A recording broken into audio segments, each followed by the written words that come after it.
Welcome students. Auditing concepts में आज की वीडियो में हम टॉपिक कवर करेंगे डिसक्वालिफिकेशंस ऑफ ऑडिटर, यानी कि क्या क्या डिसक्वालिफिकेशन है ऑडिटर की। ऑडिटर की जो हमने क्वालिफिकेशन है वो ऑडिटिंग कंसेप्ट्स के प्रीवियस वीडियो में बात करी थी। इस वीडियो में हम डिसक्वालिफिकेशन को कवर करेंगे कि क्या क्या नहीं होना चाहिए ऑडिटर, यानी कि क्या क्या डिसक्वालिफिकेशन है। अगर ये क्वालिफिकेशन होगी ऑडिटर की तो ऑडिटर वो माना नहीं जाएगा, या फिर ऑडिटिंग के लिए कंपनी उसको सेलेक्ट नहीं करेगी, वो डिसक्वालीफाई हो जाएगा। तो जो जो कंडीशंस हम पढ़ेंगे वो ये कंडीशंस होगी जो बताएगी कि कंपनी इस कंडीशन में अगर किसी पर्सन को ऑडिटर सेलेक्ट करती है तो वो ऑडिटर इलीगल होगा,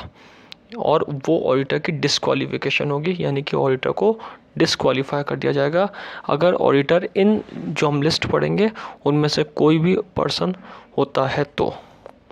प्रीवियस में हमने क्वालिफिकेशन की बात करी थी कि चार्टेड अकाउंटेंट या फिर कोई फर्म जो चार्टेड अकाउंटेंट के ग्रुप है या कोई कंपनी चाहे पब्लिक प्राइवेट हो, वो ऑडिटर अपॉइंट हो सकती है ऑडिटिंग करने के लिए।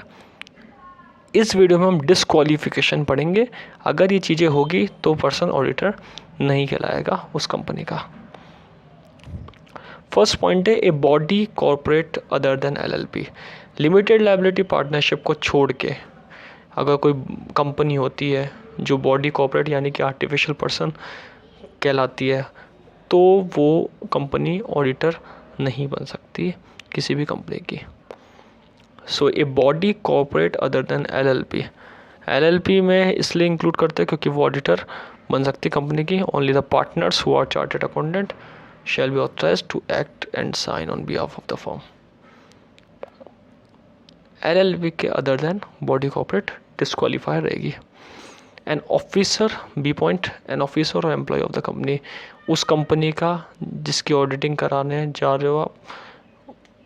कोई भी ऑफिसर उस कंपनी से बिलोंग करने वाला या कोई भी एम्प्लॉय उस कंपनी से बिलोंग करने वाला ऑडिटर नहीं बन सकता। A person who is a partner of an officer और employ of the company, C point, अगर कोई व्यक्ति पार्टनर है किसी भी ऑफिसर का या फिर किसी भी एम्प्लॉय का जो उस कंपनी से बिलोंग करता है तो वो यहाँ पर ऑडिटर नहीं रहेगा। A partner, D point, a partner who is an employ of an any officer और employ of the company, a person who is an employ of an any officer और एम्प्लॉय ऑफ द कंपनी,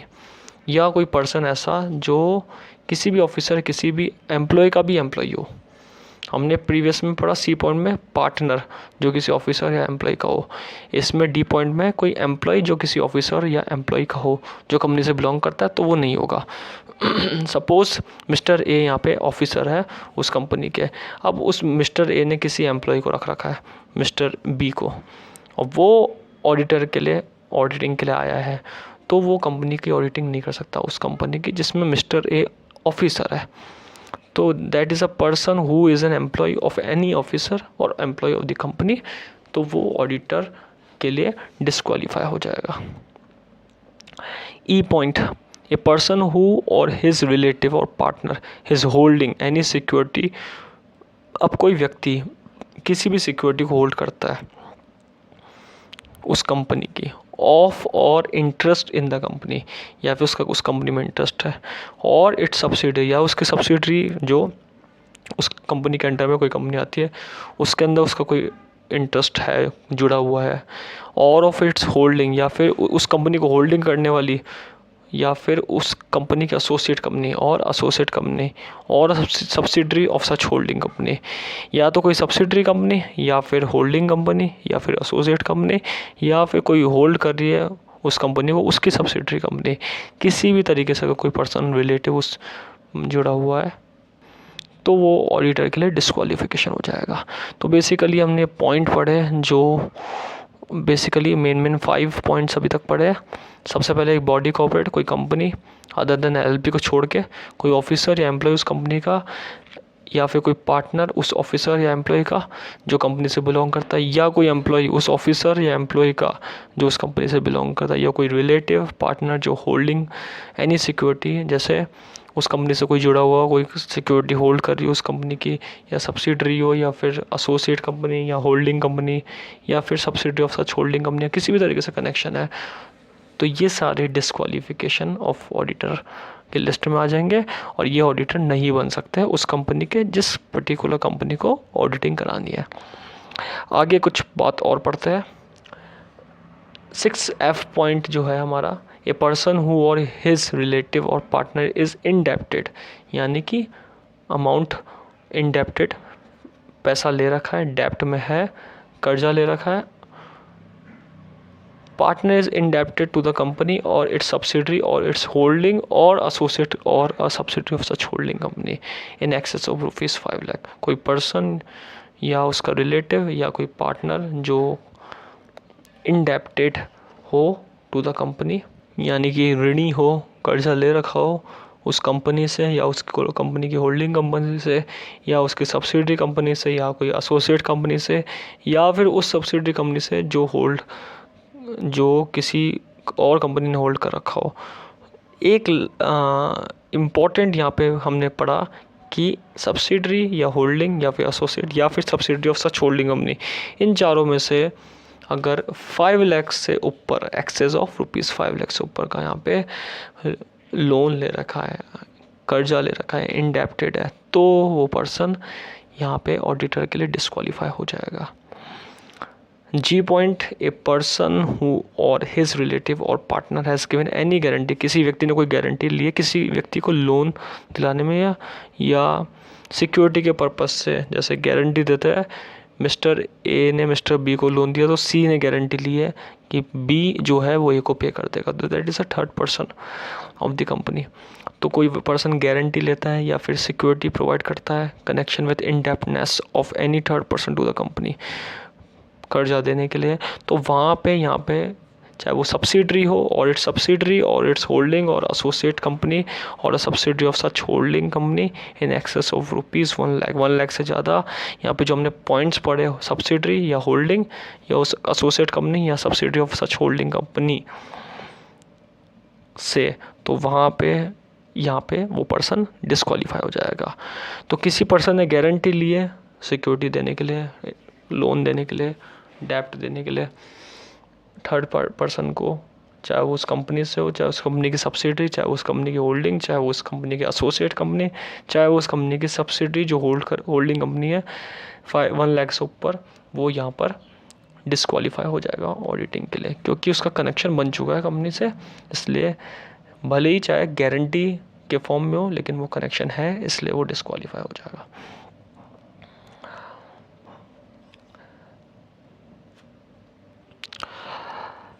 इसके बाद बात करते हैं a person और firm who weather directly और indirectly has business relationship with the company, कोई भी व्यक्ति, कोई भी फर्म जो किसी पर्टिकुलर कंपनी से जुड़ा हुआ है या फिर उसकी सब्सिडरी से जुड़ा रहा है और इट्स सब्सिडरी और इट्स होल्डिंग, या उसकी होल्डिंग से जुड़ा हुआ है और एसोसिएट कंपनी, या फिर उसकी एसोसिएट कंपनी से जुड़ा हुआ है और subsidiary of such holding company, या फिर उस होल्डिंग कंपनी की सब्सिडरी से जुड़ा हुआ है, तो वो किसी भी बिजनेस रिलेशनशिप से जुड़ा हुआ है कंपनी से, तो वहाँ पे वो पर्सन डिस्क्वालीफाई होता है ऑडिटर के लिए, या फिर वो फर्म डिस्क्वालीफाई हो जाएगी ऑडिटर के लिए, क्योंकि उसका कनेक्शन बन चुका है, बिजनेस रिलेशनशिप है उसका, चाहे वो कंपनी से हो, चाहे सब्सिडरी हो, चाहे होल्डिंग हो, चाहे एसोसिएट, चाहे subsidiary of such holding. A person, I point, a person whose relative is a director, कोई पर्सन जिसका रिलेटिव डायरेक्टर हो और is an employment of the company, या फिर वो एम्प्लॉयमेंट करता हो कंपनी के साथ एज अ डायरेक्टर, और की मैनेजर पर्सन मतलब इम्पॉर्टेंट पर्सन के रूप में डायरेक्टर बन चुका हो, या फिर बड़े जो पद होते हैं टॉप लेवल में एम्प्लॉयमेंट करता हो, वो पर्सन यहाँ पे ऑडिटर नहीं बन सकता, डिस्क्वालिफिकेशन है। So a person whose relative is a director, किसी पर्सन का रिलेटिव डायरेक्टर है, या फिर वो खुद डायरेक्टर है, या फिर एम्प्लॉयमेंट एज अ डायरेक्टर है, या फिर की मैनेजर पर्सन मतलब इम्पोर्टेंट पर्सन है जैसे CEO, CFO, vice president, president, chairman, तो वो ऑडिटर नहीं बन सकता। ए पर्सन हु इज़, अगला जो पॉइंट वेरी इंपॉर्टेंट,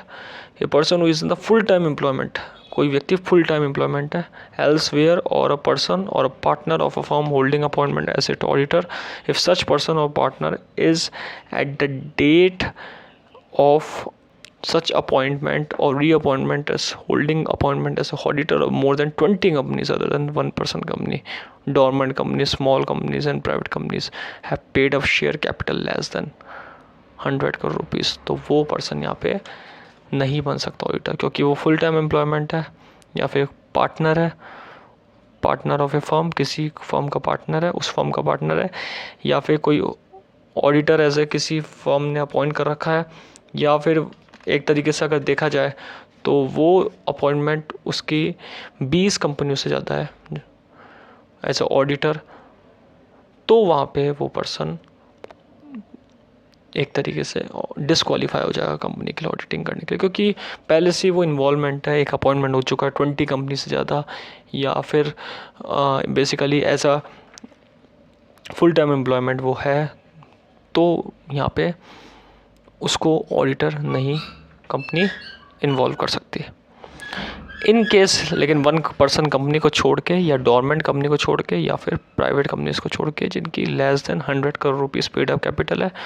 उनको छोड़ के अगर 20 कंपनियों से ज़्यादा वो इन्वॉल्व है, ऑडिटर ऐसे अपॉइंटमेंट ले रखा है ऑडिटर, तो वो यहाँ पे नया कंपनी का ऑडिटर नहीं बन सकता। ये एक इम्पॉर्टेंट पॉइंट है और ये समझने बात है कि फुल टाइम एम्प्लॉयमेंट हो गया और 20 कंपनियों से ज़्यादा पहले से ऑडिटर है तो वहाँ पे उसका ऑडिटिंग के लिए इन्वॉल्व नहीं कर सकते।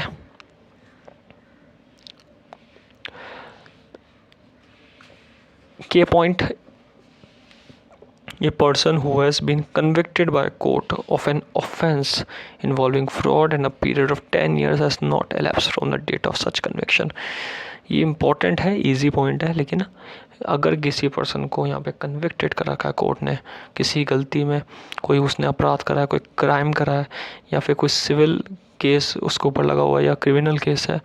जिसमें फ्रॉड इन्वॉल्व है, या कोई ऐसा केस है जिसमें उसके ऊपर आरोप लगे है, ऑफेंस लगा हुआ है, चाहे वो क्रिमिनल हो चाहे वो सिविल केस हो, अगर उसको 10 साल नहीं हुआ है, जैसे फ्रॉड वाला केस होता है,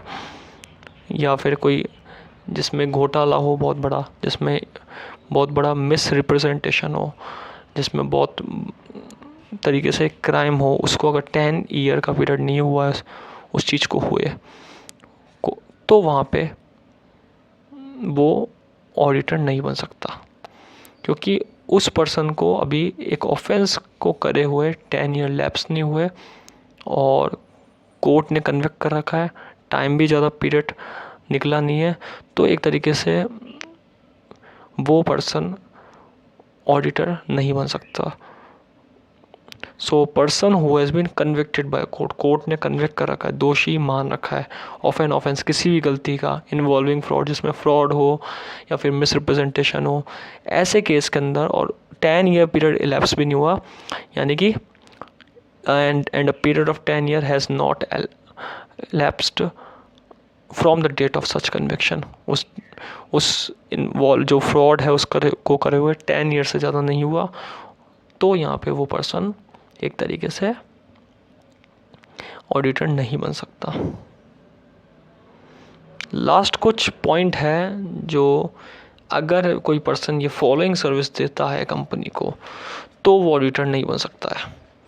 अगर ये फॉलोइंग सर्विसेज कंपनी को देता है तो वो ऑडिटर कंपनी का नहीं बन सकता। So person providing following services to the company, जैसे अकाउंटिंग की सर्विस देता हो, बुक कीपिंग की सर्विस देता हो, वो पर्सन ऑडिटर नहीं बन सकता। Internal audit design and implementation of any financial information system, design करता हो, इम्प्लीमेंट करता हो, किसी फाइनेंशियल इंफॉर्मेशन को रिकॉर्ड करने का काम करता हो, इंटरनल ऑडिट करता हो। एक्चुरियल सर्विसेज, बिजनेस ऑपरेशन से related services, investment advisory services, investment banking services, investment से रिलेटेड सर्विस देता हो, या फिर आउटसोर्स को रेंडर करता हो, थर्ड पार्टी को सर्विस देता हो, फाइनेंशियल सर्विस, मैनेजमेंट सर्विसेज या किसी भी तरीके any other kind of services as may be prescribe, इसके अलावा भी और अदर सर्विस देता हो तो यहाँ पे वो पर्सन फॉलोइंग सर्विस देने के कारण ऑडिटर नहीं बन सकता उस कंपनी का जिस कंपनी को वो सर्विस दे रहा है। तो बेसिकली ये पॉइंट्स है कुछ हमने पढ़े जो ऑडिटर की डिस्क्वालिफिकेशन बताते कि अगर ये पॉइंट्स है तो ऑडिटर डिस्क्वालीफाई हो जाएगा उस कंपनी से एज अ ऑडिटिंग करने के लिए। तो बेसिकली हमने इस वीडियो में बात करी वो पॉइंट्स जो ऑडिटर की डिस्क्वालिफिकेशन बताते हैं। ये अगर कुछ इनमें से होता है तो ऑडिटर नहीं बन सकता वो उस पर्टिकुलर कंपनी का जिस कंपनी से वो जुड़ा हुआ है, या किसी भी तरीके से, चाहे वो ऑफिसर हो, चाहे वो पार्टनर हो, चाहे होल्डिंग सब्सिडरी एसोसिएट या सब्सिडरी ऑफ होल्डिंग कंपनी, या किसी केस में इन्वॉल्व हो जिसमें 10 ईयर्स नहीं हो, या फिर खुद ऑडिटर हो किसी 20 कंपनी से ज़्यादा का, या फुल, या फिर वो डायरेक्टर हो उस कंपनी का, किसी भी तरीके से चाहे वो डायरेक्टली इनडायरेक्टली वो कंपनी का ऑडिटर नहीं बन सकता। तो इस वीडियो में हमने ऑडिटिंग वाले कंसेप्ट्स को कवर करा जिसमें आज हमने टॉपिक बात करा है डिस्क्वालिफिकेशन ऑफ ऑडिटर। वीडियो अच्छा लगे तो लाइक शेयर एंड कमेंट करना ना भूलें। Thank you.